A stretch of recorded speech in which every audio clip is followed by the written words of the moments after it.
Antes de começar, já se inscreva no canal para mais histórias emocionantes como essa. Hoje eu vou te contar algo que parecia um conto de fadas, mas virou um pesadelo. Um jovem acreditava ter encontrado o amor perfeito, um casamento recente, planos de família, sonhos construídos a dois. Até que, em uma única noite, um envelope mudou tudo. Dentro dele, não havia apenas palavras, mas uma revelação capaz de destruir qualquer confiança. Essa é a história de como uma traição não apenas acabou com um casamento, mas também mostrou quanto a vida pode virar do avesso de um instante para o outro. Meu nome é Renato, tenho 27 anos, e até poucas semanas atrás eu acreditava que vivia um casamento perfeito. Eu e minha esposa, Camila, estávamos juntos havia 4 anos, sendo casados há pouco mais de 6 meses. Conheci Camila em uma festa de casamento para a qual ela só foi porque uma amiga insistiu. Ela não fazia parte do cortejo, mas acabou indo de acompanhante de última hora. Lembro-me bem, enquanto as madrinhas tiravam fotos, ela ficou de canto, sozinha, e eu não pensei duas vezes antes de me aproximar. Desde aquele instante, algo simplesmente clicou entre nós. Nosso namoro foi intenso, cheio de risadas, viagens simples e planos para o futuro. Em menos de um ano já estávamos morando juntos. A família de ambos adorava a relação, e não havia quem não comentasse que éramos o casal perfeito. Camila trabalhava em uma grande empresa, em um setor administrativo, e eu havia conseguido uma boa posição em outra companhia, também de porte nacional. Éramos jovens, estáveis e sonhávamos com uma vida inteira pela frente. Tudo caminhava em harmonia até o dia em que meu mundo desabou. Era uma quinta-feira comum, e eu cheguei em casa por volta das 17h30, no meu horário de sempre. Para minha surpresa, Camila já estava em casa, o que era raro, porque normalmente ela saía do trabalho só às 18 horas. Ela me recebeu na porta com uma mini saia, um avental e um sorriso sedutor. Tinha preparado meu jantar favorito, comprado nosso vinho especial e até trouxe uma sobremesa que sempre dividíamos. Disse que queria me mimar, mostrar o quanto me amava. Eu, emocionado e animado, a peguei nos braços e a levei direto para o quarto. Depois de um momento íntimo cheio de paixão, fomos jantar. Camila sentou-se no meu colo, riu, me beijou, e eu, completamente entregue, me senti o homem mais feliz do mundo. Durante o jantar, ela ficou séria de repente, colocou as mãos na barriga e me pediu para prestar atenção. Com um olhar intenso, disse: "Estamos grávidos." Senti o chão sumir sob meus pés, mas de alegria. Abracei-a, girei-a no ar e chorei junto com ela. Desde a noite de núpcias tentávamos ter filhos, e finalmente tínhamos conseguido. Imediatamente sugeri fazermos uma chamada de vídeo com nossos pais para dar a notícia. Ligamos no Viva Voz, e os dois lados da família comemoraram como se fosse a melhor bênção de todas, afinal, seria o primeiro neto dos dois. Aquela noite parecia perfeita. Ficamos abraçados no sofá, sonhando alto sobre o futuro. Mas quando Camila voltou do banheiro com um envelope nas mãos, minha vida virou de ponta cabeça. Ela me entregou e disse com a voz trêmula: "Promete que não vai ficar bravo?" Sorri e respondi: "Como eu ficaria bravo se você acabou de me dar a melhor notícia da minha vida?" Abri o envelope. Dentro havia uma carta escrita à mão. Nas primeiras linhas, Camila declarava amor, dizia que eu era seu porto seguro, que ela me amava mais que a própria vida. Mas, conforme fui descendo as linhas, o golpe veio seco. Ela confessava que, poucos dias antes do Natal, havia tido relações com outro homem,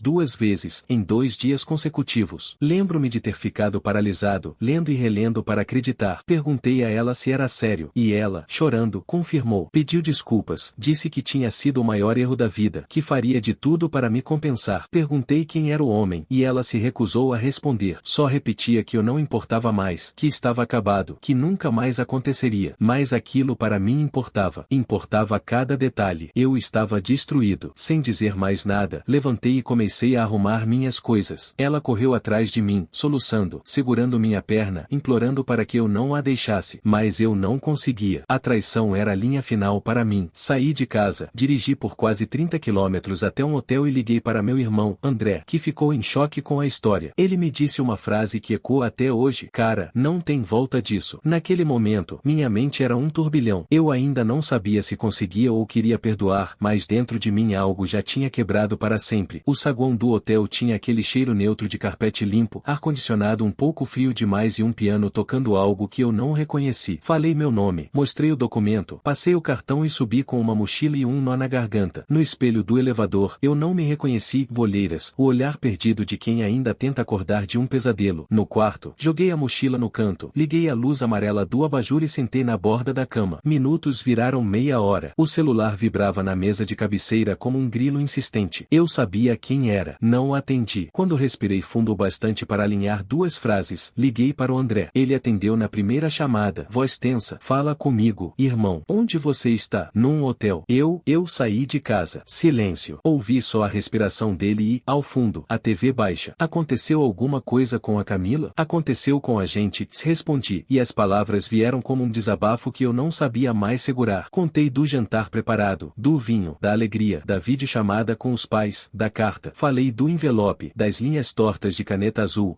Foi só 2 vezes o que parecia uma facada recoberta de açúcar. André ficou quieto até o fim. Depois disse, pausado, cara, não tem volta disso. Eu não sei. Parte de mim quer fingir que não aconteceu. Voltar pra ontem. Fingir que a gente ainda é aquele casal que todo mundo admira. Você quer voltar pra mentira? Se ele corrigiu, sem ser duro, mais firme. E, olha, não dá pra confiar em ou foi só 2 vezes. Quem mente uma vez mentiu em sequência. Você precisa de um plano. Um plano. A palavra ficou ecoando no quarto. Eu não tinha nada além de um monte de perguntas sem resposta. Amanhã é sexta, se ele continuou. Você não ia folgar? Usa o dia pra procurar advogado. E, Renato, sem conversa sozinho com ela. Se for falar, que seja em lugar neutro, com alguém junto. Concordei com um aceno que ele não viu. A verdade é que eu estava me desfazendo por dentro. A vontade era pegar o carro e voltar correndo, deitar ao lado dela e dizer que a gente ia superar. Mas o corpo não se move quando a alma não acredita. Depois que desliguei, tomei um banho demorado que não lavou nada. Troquei de roupa, deitei e fiquei encarando o teto, como se os pontos do gesso pudessem formar um mapa de saída. Dormi pouco. Acordei antes do sol. Na manhã de sexta, o celular tinha dezenas de notificações. Mensagens longas da Camila, áudios entrecortados com soluços. Me atende, eu fiz bobagem, por favor, a gente consegue recomeçar. Olhar aquilo me apertou o peito e, ao mesmo tempo, me causou um embrulho. Resisti ao impulso de responder. Abri o notebook e comecei a listar escritórios de advocacia. Marquei 3 consultas, 2 online, 1 presencial. Em todos, a mesma pergunta inevitável apareceu: você considera pedir anulação? Eu nem sabia direito por onde começar com essa palavra. O advogado explicou com frieza técnica, e a frieza, naquele momento, foi um alívio. Havia um procedimento, etapas, prazos. Havia chão. No fim da manhã, pensei em ligar para os meus pais. Não queria, mas a história já tinha ido longe demais para ficar no escuro. Minha mãe atendeu com a voz doce de sempre. Soube na primeira pausa que algo estava muito errado. Filho, o que aconteceu? Contei. Ela chorou baixinho. Meu pai, mais prático, entrou no viva voz e foi direto. Vem pra cá uns dias. Renato, aqui você tem silêncio pra pensar. Sem pressão. Agradeci, mas disse que ainda não. Eu precisava passar por esse corredor sozinho antes de chegar a qualquer sala com janelas. No começo da tarde, outra chuva de mensagens, e além da Camila, minha sogra, o pai dela, a melhor amiga. Alguém devia ter avisado. Era como se eu tivesse puxado um fio e, agora, todo o tapete social viesse atrás, pedindo explicações, gritando volta, cobrando respostas. Em um ato meio irracional, enviei uma mensagem curta e polida para os pais dela, e a Camila cometeu um erro grave. Eu preciso de tempo e espaço. Não estou em segurança emocional para conversar agora. Me arrependi 10 segundos depois, mas o estrago estava feito. À noite, eu já tinha combinado com André e a Patrícia, que estavam prestes a comemorar 10 anos de casados, de jantar com eles num restaurante pequeno que a gente gostava. Queria a normalidade de um cardápio que eu conhecia, do barulho brando de talheres, do garçom que perguntava o de sempre. Queria, sobretudo, o chão firme de gente que me ama sem teatrinho. Você não precisa falar nada, a Patrícia disse, assim que eu sentei. Se quiser só comer e ficar quieto, a gente segura sua mão e pronto. Sorri de um jeito que doeu, mas eu precisava falar. Contei tudo de novo, com mais calma, e acrescentei detalhes que eu tinha omitido, da expressão da Camila quando voltou do banheiro com o envelope, o jeito como ela segurou minha perna na porta, o estranho que passava no corredor e fez com que ela soltasse de repente, o hotel anônimo, o quarto amarelo demais. Quando terminei, André tragou o ar. A Camila não pode conduzir essa história sozinha. Você vai marcar um encontro com ela amanhã, lá em casa, com a gente por perto, e vai colocar os termos na mesa. Termos? Eu perguntei, cansado. Anulação do casamento, se ele contou nos dedos, se teste de paternidade pré-natal. Você não pode viver nesse uíce. Se o bebê for seu, você vai ser pai, e um pai bom. Se não for, você não vai carregar culpa que não é sua. Existe teste de paternidade na gestação? Perguntei, genuinamente surpreso. Existe,